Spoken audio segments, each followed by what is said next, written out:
Hello, good morning बच्चों। आज हम कुछ ऐसे दिलचस्प अंग्रेजी के बारे में जानेंगे जो आप सुबह से लेकर शाम तक उसे यूज करते हैं।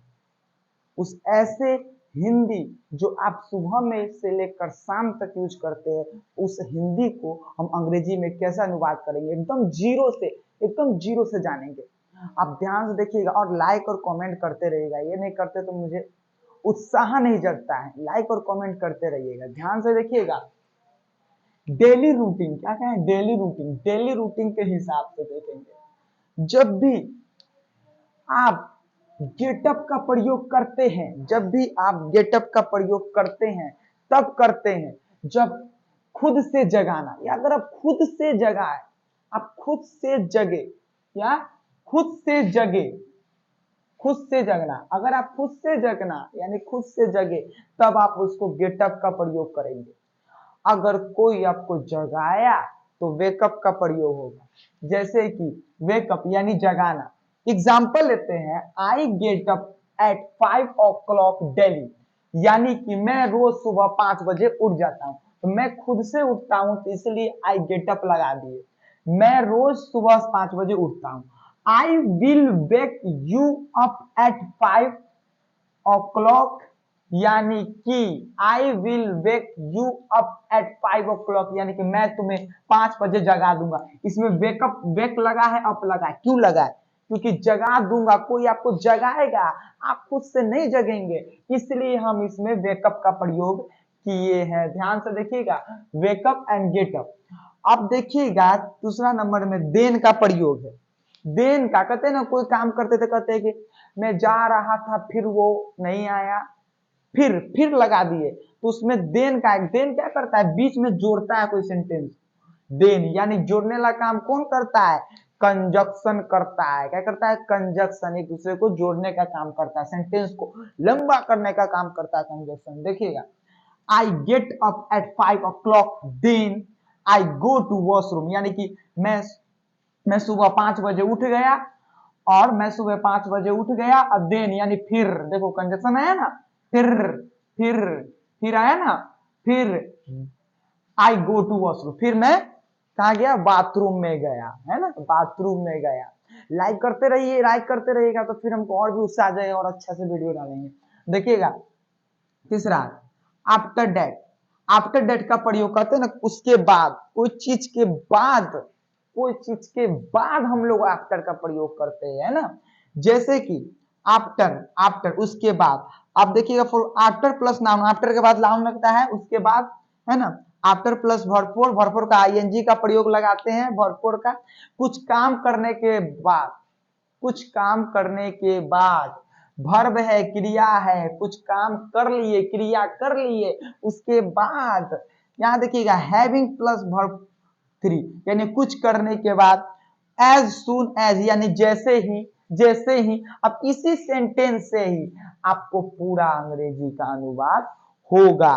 ध्यान से देखिएगा। नेक्स्ट आप ऐसे ही सेंटेंस से आपको कुछ सेंटेंस लिखते हैं, उसका अंग्रेजी आप करिएगा, ठीक है। आप इसी सेंटेंस से आपका सारा अंग्रेजी को पूरा होगा। ध्यान से देखिएगा। अभी मैं इसको मिटा लेता हूं और इसी सेंटेंस से कुछ पूरा करता हूं।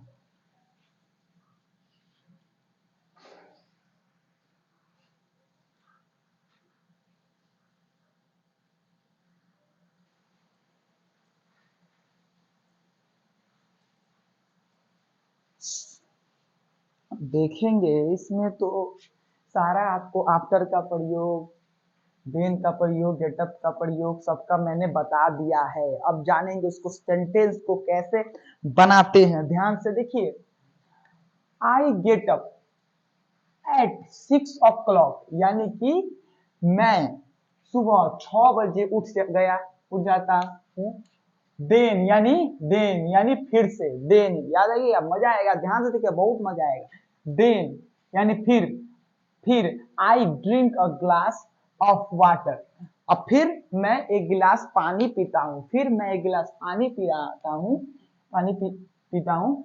आफ्टर, आफ्टर उसके बाद, आफ्टर उसके बाद, आफ्टर क्या होता है? उसके बाद। ये सब कंजक्शन है, देन भी कंजक्शन है ना, देन कंजक्शन है। After that I go to washroom, after that I go to washroom, उसके बाद कहाँ जाता हूँ, बाथरूम, मैं बाथरूम जाता हूँ। I wash my hand and face, उसके बाद मैं बाथरूम जाता हूँ, फिर मैं क्या करता हूँ, अपने मुंह को धोता हूँ, अपने हाथों को धोता हूँ, है ना। I wash my hand and face, मैं अपने हाथों को और चेहरे को धोता हूँ। उसके बाद है दैट आई, आफ्टर दैट क्या है, उसके बाद, करने का था, कोई क्रिया करने के बाद, क्या कहना, after that I brush my teeth, उसके बाद वो अपने ब्रश करता है, अपने दांतों को साफ करता है।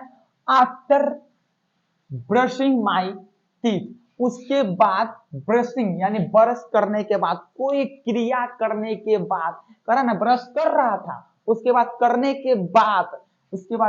के बाद, हैविंग, क्या लिखल है यहां देखिएगा, आफ्टर, उसके बाद, आफ्टर ब्रशिंग माई टीथ, उस ब्रश करने के बाद, आई टेक अ बथ, उसके बाद वह नहाया। फिर देन है, फिर आई गो टू स्कूल, फिर वो स्कूल गया। अगर आप स्कूल जा रहे हैं तो आई गो टू स्कूल, अगर आप ऑफिस जा रहे हैं तो आई गो टू ऑफिस, अगर आप कॉलेज जा रहे हैं आई गो टू कॉलेज, अगर आप कोचिंग जा रहे हैं आई गो टू कोचिंग, है ना। अब I go to school and college office कुछ भी, by car with my friend, by car I with my friend, उसके बाद वह क्या लिखा है, गो टू ऑफिस, है ना, बाई और कार विथ माई फ्रेंड, उसके बाद वह अपने फ्रेंड के पास गया। और आफ्टर, उसके बाद, फ्रेंड के पास जाने के बाद, उसके बाद, आफ्टर आई, उसके बाद, आफ्टर क्या, उसके बाद, उसके बाद आई आप अटेंड माई क्लासेस, उसके बाद वो मैं क्लास को ज्वाइन किया, मैं क्लास में आया, क्लास गया। आफ्टर, फिर आफ्टर, उसके बाद, after school I direct go to the Chandan, अब उसके बाद क्या हुआ, क्लास अटेंड करने के बाद वो स्कूल से डायरेक्ट कहा आया, चंदन कोचिंग के, एट अ मुजफ्फरपुर इन बिहार, वो चंदन कोचिंग आया यानी मेरे कोचिंग के, और वहां आकर वो कहाँ है, मुजफ्फरपुर ऑन बिहार में है कि नहीं। तो इस तरीका से आप जोड़ सकते हैं, चंदन कोचिंग यानी मुजफ्फरपुर एंड बिहार, है ना। हम देख सकते हैं in Bihar. After that I come home, उसके बाद मेरे कोचिंग से वो घर की ओर गया, उसके बाद वो घर की ओर गया, आई कम होम 4 PM देन, और वह क्या कब गया, 4 PM में गया यानी कि 4 बजे गया। फिर देन है, फिर देखिए कंजक्शन है, then I take lunch, and take ने, आई टेक लंच, उसके लंच किया, 4 बजे जाकर लंच करने के बाद, take then lunch and take a nap for 30 minutes, उसके बाद क्या किया, लंच करने के बाद वो 30 मिनट क्या किया, सो गया, 30 मिनट सो गए, लंच करने के बाद मैं 30 मिनट सो गया, हैविंग टेकन अ नैप, मतलब हैविंग टेकन, सोने के बाद, है ना, nap, I go to play, सोने के बाद वो कहां चल गया, खेलने गया, go to play with my friend, अपने दोस्त के साथ खेलने गया, है ना, विथ माई फ्रेंड। अब देखिएगा देन, फिर देन है, फिर देन यानी फिर, आई कम होम, फिर वो अपने घर आया, एट 8 PM, कब आया, 8 PM में आया। लाइक करते रहिए, कमेंट करते रहिए और सब्सक्राइब भी, और भी वीडियो में डालूंगा इससे अच्छा लाइक करते रहिएगा। I come at 8 PM and have my dinner, अब वो कितना बजे आया, 8 बजे रात में आया खेल के, बताओ 8 बजे रात में खेल के आया। उसके बाद वह कब आया, 8 बजे रात में आए, डिनर करने 8 बजे रात में आया, और डिनर वह करने लगा, डिनर विथ माई फैमिली, अपने फैमिली के साथ वह डिनर करने, रात के खाना को डिनर कहते हैं, डिनर करने लगा। और at last and last I sleeping 11 PM, और लास्ट में क्या हुआ, 11 बजे वो सो गया। तो इस तरीका से आप सेंटेंस को पूरा कर से पढ़ सकते हैं, लिख सकते हैं। अगर कुछ रूल मालूम चला तो आप ये सेंटेंस को समझ गए, और इससे प्रयास कीजिए, जैसे नोट भी कर लीजिए, चाहे तो नोट भी कर लीजिएगा, है ना। नोट भी कर लीजिएगा तो आपको समझने में सावधानी होगी और अच्छा से समझ भी सकते हैं। और मेरे चैनल को सब्सक्राइब जरूर कीजिएगा, लाइक जरूर कीजिए और कमेंट जरूर, और बेल आइकन जरूर दबाइएगा कि नेक्स्ट वीडियो आपके पास पहुंचे। Okay bye.